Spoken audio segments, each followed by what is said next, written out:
Mean? Related question? Okay. Ma'am, ano lang, clarify ko lang po. Sino-sinong farmers yung makakatanggap ng stipend? Kunyari, farmer has his own land. Pwede pa siya may stipend o dapat yung nangangamuhan lang? Well, tinitingnan pa natin na rin yan ng ating safety net, specifically for farmers. Hindi lang yung one-shot deal. Ano ba na yung 3,000? Talagang kulang na kulang yun. Sorry, so yung amount ng stipend? Na-compute ko na yan eh. May graph ako dyan. Hindi ko lang dala. Pero makipapakita ko sa inyo na kakayanin yan sa loob ng ating social protection programs. Ang laki na kasi eh. Lumobo ng lumobo. Nasa 206 ayon sa ating Pangulo. Ayon sa Secretary of Finance, higit pa sa 560 billion.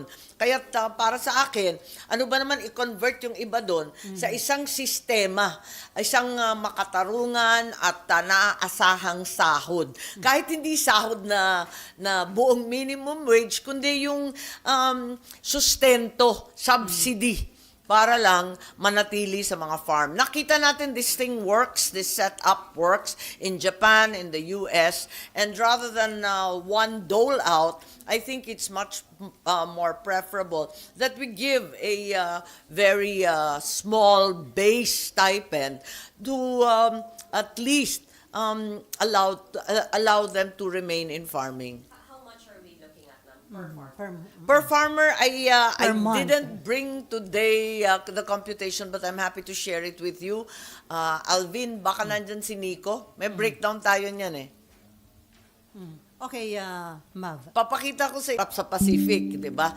Yan yung mga Region 5, Region 8, talagang tagilid ang mga kabuhayan yan. So, ma'am, dapat mag-register sila. Well, right now we have that RSBA, right? With the DA, with the Department of Agriculture, namimigay sila. Pero alam natin na kung minsan, one-shot deal lang talaga.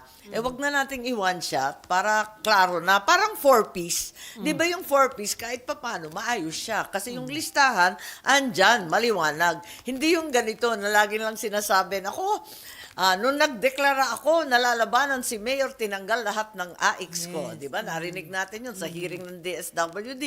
Isipin nyo, pati yung VP natin, dumadaing lahat ng hinihingi niyang financial assistance. Hindi naman binibigyan. Kaya't alam natin, nangyayari ito hindi lamang sa barangay, hindi lamang sa lokal, kundi sa national, sa mga senador na umaangal, pati na nga yung VP.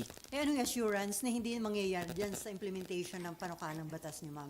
Well, tignan natin. Pero mas maigi to kasi hindi yung madalian. Huy, may pera, dali, bigyan natin. Hindi ganon. Talagang may assessment na maayos. Tapos, susweldohan yan, kahit bahagya lang, kahit konting-konti, at least may cushion. Kumbaga, may maaasahan.